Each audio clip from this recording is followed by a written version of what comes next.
Natural number जो start होता है वो ओरिजिनली कहाँ से होता है?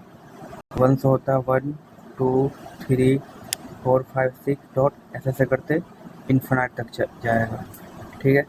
होल नंबर भी क्या होता है, उसमें नेचुरल नंबर में ओनली अगर हम 0 इंक्लूड कर दें तो क्या कहलाता है? होल नंबर कहलाएगा।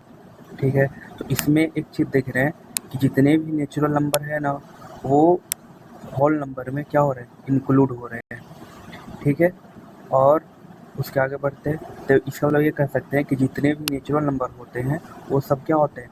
होल नंबर होते हैं। अगर इसमें से अगर हम 0 निकाल दें तो, ठीक है, अगर 0 इंक्लूड हो गया तो वो होल नंबर कहलाएगा। ठीक है। एंड आगे बढ़ते हैं इंटीजर। इंटीजर में क्या होता है कि इसमें निगेटिव ही रहता है। ठीक है। निगेटिव वाले जितने निगेटिव 1 2 3 4 डॉट डॉट डॉट करते तक इन्फिनाइट तक चला जाएगा। इसमें इंक्लूड रहता है 0। ठीक है। और इसमें इंक्लूड रहते हैं 1 2 3 4 5 पॉजिटिव इंटीजर भी रहता है और निगेटिव इंटीजर भी रहता है, और इसमें 0 भी इंक्लूड रहता है। अगर इसको हम ध्यान से देखें तो 1 2 3 4 5 6 है, ये डॉट डॉट डॉट। यहाँ से अगर देखें तो ये सब क्या है? ये सब है तुम्हारे नेचुरल नंबर। ठीक है।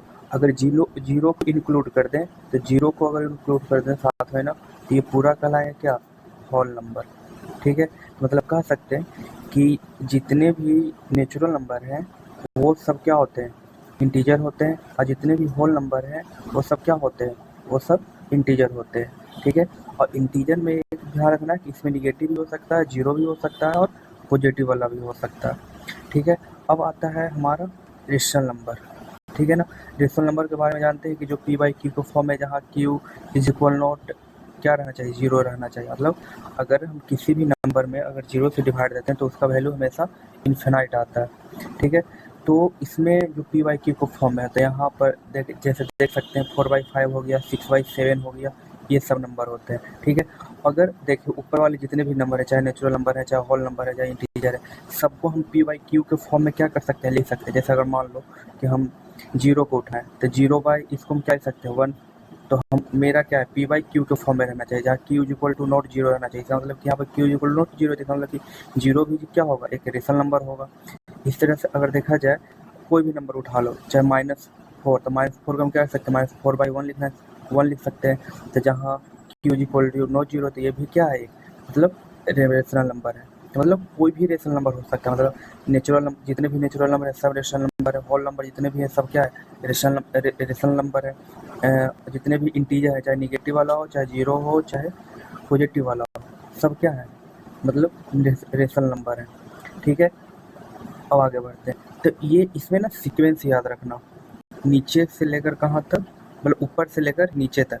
मतलब ऊपर से नीचे आएंगे ना तो सब इसमें इंक्लूड होगा। जैसे पूछेगा कि ऑल रेशनल नंबर जो होते हैं क्या वो नेचुरल नंबर होते हैं? तो नीचे से ऊपर आ रहे हैं तो हमेशा याद रखना कि हाँ, ऊपर से अगर नीचे आएंगे तो हमेशा हाँ होगा, मतलब सही होगा। अगर मान लो कोई पूछ दिया कि जितने भी नेचुरल नंबर हैं क्या वो रेशनल नंबर होते हैं? तो नहीं होगा। मतलब नीचे से कहाँ जाना पड़ रहा है? ऊपर जाना पड़ रहा है। ठीक है। तो ये ध्यान रखना। ठीक है। इसमें निगेटिव पॉजिटिव सब हो सकता है पी बाई क्यू के फॉर्म में, इसमें नहीं लेना। तो ये सीक्वेंस याद रखना, ऊपर से नीचे आना है और ऊपर से नीचे वाला सब सही होगा। वो समझा दिए, क्योंकि इंटीजर में नेचुरल नंबर भी इंक्लूड हो जाता है, होल नंबर भी इंक्लूड हो जाता है। ठीक है। और इसमें एक निगेटिव रहता है। होल नंबर में 0 से स्टार्ट होगा, नेचुरल नंबर में 1 से स्टार्ट होगा। रेशनल में पी बाई क्यू को फॉर्म में रहेगा। जितने भी इंटीजर है वो सब पी बाई क्यू को फॉर्म में लिख सकते हैं। जितने भी नेचुरल नंबर है वो सभी पी बाई क्यू के फॉर्म में लिखे जा सकते हैं। जितने भी नेचुरल नंबर है वो सब पी बाई क्यू के फॉर्म में लिख सकते हैं। ठीक है। अब आते हैं हम लोग इरेशनल नंबर के पास। तो इरेशनल नंबर क्या होता है? मतलब इसको हम पी बाई क्यू को फॉर्म में लिख ही नहीं सकते। मतलब पी बाई क्यू को फॉर्म में लिख ही नहीं सकते इसको। ठीक है। तो वो क्या कहलाता है? वो कहलाता है हमारा इरेशनल नंबर कहलाता है। ठीक है। तो ये बस ध्यान रखना। अब इसमें ना जब हम लोग इरेशनल नंबर पढ़ेंगे, और ध्यान रखना ये सब जितने भी पार्ट है ना, ये सब रेशनल नंबर के, इरेशनल नंबर तक ये सब रियल नंबर के पार्ट है। ठीक है। ये सब रियल नंबर के अंदर आते हैं। और इसके बाद रियल नंबर में जैसे 11th-12th हम लोग पढ़ना था इमेजिनरी, वो फिर आगे वो सब नहीं पढ़ना। ठीक है। तो ध्यान रखना। अब हम लोग जैसे ही इरेशनल नंबर की ओर बढ़ेंगे तो ये ध्यान रखना पी बाई क्यू में नहीं लिखा जाता। ठीक है ना। अब इसमें ना 2-3 मेन पॉइंट होता है, जिससे सबसे ज़्यादा कन्फ्यूजन यहीं पर होता है। एक होता है टर्मिनेटिंग डेसिमल, एक होता है नॉन टर्मिनेटिंग रिपीटिंग डेसिमल। यहाँ पर ध्यान देना, नॉन टर्मिनेटिंग रिपीट डेसिमल। पहले टर्मिनेटिंग डेसिमल समझ लेते हैं। टर्मिनेटिंग डेसिमल का मतलब होता है ना कि अगर कोई नंबर है तो पूरा क्या हो जाए, डिवाइड हो जाए। जैसे मान लो कि हम 7 में 8 से डिवाइड दिए, ठीक है, तो 7 में अगर 8 से हम डिवाइड देंगे तो कितना बार में कटेगा, 0.856 88 64 और 8 40 जो भी हो, लेकिन ये पूरा क्या हो जाएगा, डिवाइड हो जाएगा। तो उसको हम बोलेंगे क्या, टर्मिनेटिंग डेसिमल। जैसे 1/1/2 ले लिए तो क्या 0.5 हो गया, 1/4 ले लिए तो यहाँ पर क्या हो गया, 0 4 दूनी 2 0.25 हो गया। मतलब पूरा क्या हो रहा है, डिवाइड हो रहा है। जब पूरा डिवाइड हो रहा है तो उसी को क्या बोला जाता है, टर्मिनेटिंग डेसिमल बोला जाता है। और टर्मिनेटिंग डेसिमल में सबसे इंपॉर्टेंट पॉइंट याद क्या रखना कि यहाँ पर जो डिनोमिनेटर है, ठीक है ना, जैसे डिनोमिनेटर जो यहाँ पर है पी वाई जो क्यू है, यहाँ जो क्यू है, अगर इसके जगह पर अगर 2 रहेगा, ठीक है, या 5 रहेगा, या दोनों को मल्टीपल रहेगा, तो हमेशा जो होगा ना वो टर्मिनेटिंग डेसिमल होगा। ध्यान रखना, 2 रहे 5 रहे या दोनों का मल्टीपल है तो हमेशा टर्मिनेटिंग डेसिमल होगा, ठीक है। और इसके अलावा कुछ भी आ जाए, 2 5 10 के अलावा कुछ भी आ जाए तो कभी भी टर्मिनेटिंग डेसिमल नहीं होगा, ठीक है ना। मतलब जैसे मान लो कि 1/3 है तो 1/3 में डिवाइड देंगे 0.333 कुछ आधा चला जाएगा, लेकिन कभी भी डिवाइड नहीं होगा। ध्यान रखना, अगर टर्मिनेटिंग डेसिमल वही डेसिमल होगा या तो 2 हो या तो 5 हो या तो 10 हो, दोनों का मल्टीपल हो। ये 2 और 5 का मतलब ये नहीं कि 2 और 5 रहना चाहिए। जैसे यहाँ पर देखो 7/8 था तो यहाँ पर 2 तो नहीं था, लेकिन हम 8 को क्या लिख सकते हैं, 2 के पावर क्यू लिख सकते हैं। यहाँ पर 2 के पावर क्यू लिख सकते हैं, 2 के फॉर्म में उसको बनाया जा सकता है। अगर 2 को फॉर्म में भी बनाया जा सकता है या 5 के भी फॉर्म में बनाया जा सकता है या 10 के फॉर्म में भी बनाया जा सकता है, तो हमेशा टर्मिनेटिंग डेसिमल होगा, ठीक है। तो ये ध्यान रखना है। जैसे थोड़ा सा यहाँ पर एग्जाम्पल लेकर समझा दे रहे हैं कि जैसे मान लो कि यहाँ पर 7 बाई क्या रहा, 50 रहा, ठीक है। तो 7/50 को हम क्या लिख सकते हैं, 5 × 10 लिख सकते हैं, ठीक है ना। तो इसमें दोनों इंक्लूड है, 5 भी इंक्लूड है 10 भी इंक्लूड है।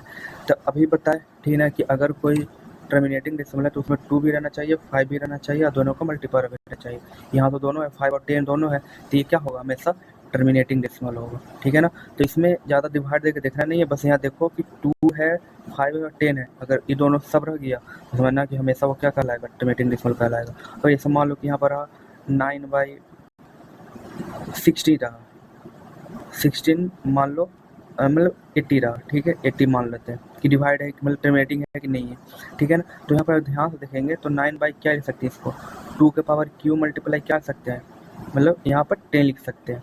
तो यहाँ 2 हो गया और 10 हो गया, तो ये दोनों रहेगा तो हमेशा टर्मिनेटिंग डेसिमल होगा, तो ये भी क्या होगा, टर्मिनेटिंग डेसिमल होगा। तो बस ये ध्यान रखना है इसमें, ठीक है ना। अब एक और टर्म आता है non terminating non repeating decimal, ठीक है ना। नॉन टर्मिनेटिंग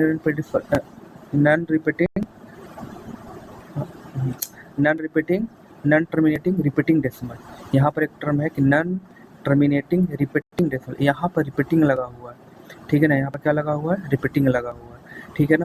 तो नॉन टर्मिनेटिंग रिपीटिंग का मतलब होता है कि उसमें ना पूरा डिवाइड नहीं होगा, लेकिन जब हम किसी नंबर से डिवाइड करेंगे तो वही नंबर क्या होगा, बार रिपीट होगा, तो उसको बोला जाता है नॉन टर्मिनेटिंग रिपीटिंग डेसिमल। जैसे यहाँ 0.33 कहाँ तक हो जाएगा, इसके अगर कोई नंबर मान लो कि बार रिपीट हो रहा है ना, तो उसके ऊपर हम लोग क्या लगा सकते हैं, रेकरिंग लगा सकते हैं। तो इसी को क्या बोला जाता है, नॉन टर्मिनेटिंग रिपीटिंग डेसिमल बोलते हैं हम लोग, ठीक है ना। तो ये हो गया। जैसे और अगर एग्जांपल देखें, जैसे मान लो कि हम किसी नंबर में डिवाइड दिए, ठीक है, तो उसका आ गया 0.3335 ऐसे करके आ गया। तो यहाँ पर हम ध्यान से देखें तो 35 ना बार क्या हो रहा है, रिपीट हो रहा है, तो इसको हम क्या लिख सकते हैं, तो 0.33 3 के ऊपर क्या लगा सकते हैं, रेकरिंग लगाओ, या तो इसको फिर बार बोला जाता है, तो ऐसे लिख सकते हैं। तो ये ध्यान रखना है कि मतलब नॉन टर्मिनेटिंग रिपीटिंग डेसिमल में क्या होता है कि मतलब उसमें नंबर रिपीट होते हैं बार डेसिमल के बाद जो नंबर रहता है ना वो रिपीट होते हैं, तो इसको बोला जाता है नॉन टर्मिनेटिंग रिपीटिंग डेसिमल बोला जाता है, ठीक है। तो ये ध्यान रखना। और इसको नॉन टर्मिनेटिंग रिपीटिंग डेसिमल को P/Q के फॉर्म में मतलब कन्वर्ट किया जा सकता है।